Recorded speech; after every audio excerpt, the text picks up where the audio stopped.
Week 3, and now we add the very first nutrition habit. And this is the one that genuinely starts to move the scale. Now, before you tense up, there's no diet here, no banned foods, no overhaul. And here is the part that takes all the pressure off. You're not counting a single calorie or macro.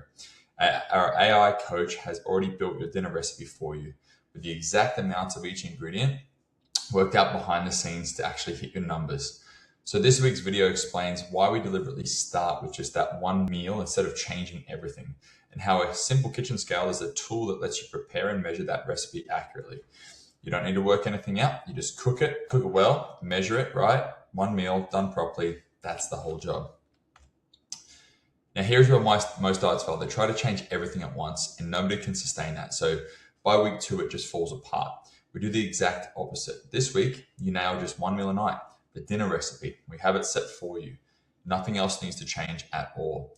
And to be really clear, you're not designing this meal. You are not counting anything in it. The recipe is already done. The amounts of chicken, rice, veg, whatever it is, are already dialed in to land your calories and macros exactly where they need to be. Your job is the practical bit that most people are actually missing. Getting good at preparing that recipe and measuring each part on the scale so you genuinely hit those amounts. That is the single most useful skill in nutrition, and it is a kitchen skill, not a math skill. 2 things that make this actually work. First, a stupidly simple trick. Keep the kitchen scale out on a bench, not tucked away in a drawer. Out of sight is out of mind. But a scale sitting on the bench gets used, and this week, the scale is how you cook your recipe properly. You pull up the recipe we have set for you, and you weigh each ingredient to the amount it says. Simple as that. You're not guessing, you're not counting. We're just following the numbers we already worked out for you, just hitting them on the scale. Second, remember why this matters. Nutrition is the base of the entire fitness picture. You genuinely cannot out-train a poor diet, no matter how hard you train. We're not asking you to be perfect your whole diet this week. We're asking you to get one meal right every single day, so that when we add more later, it's built on solid ground. So quick recap. 1, we start with one meal, not a whole diet, one habit at a time. Remember, 2, the kitchen scale lives out on the bench, visible so it actually gets used. 3, the macros and calories are already done behind the scenes for you. The recipe is set, so there's no counting, no maths. Your job is just to simply make the recipe and weigh those ingredients so you're just getting the right amounts.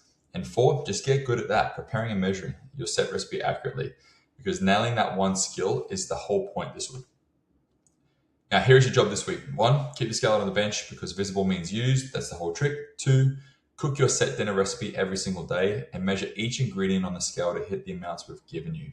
That is a skill we're building. Pick 3, pick one prep day, choose a day to get a few of those dinners ready in advance so the good choice becomes the easy choice. Keep your sessions and walks going underneath all of this, and I'll see you in class. Now, that's week 3 done. 3 sessions, your walks, and now your set dinner cooked and measured every day.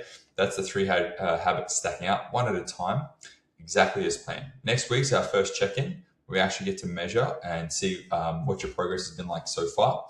Again, we're not straining too much on your body composition and shifting that much. I'm really looking at the habits shifting with your lifestyle.